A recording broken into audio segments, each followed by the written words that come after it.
أفرأيت الذي كفر بآياتنا وقال لأوتين مالا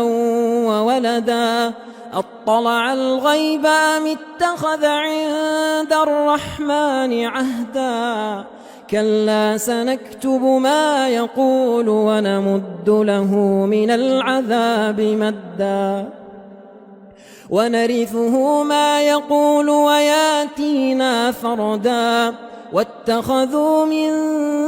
دون الله آلهة ليكونوا لهم عزا كلا سيكفرون بعبادتهم ويكونون عليهم ضدا ألم تر أنا أرسلنا الشياطين على الكافرين تؤزهم أزا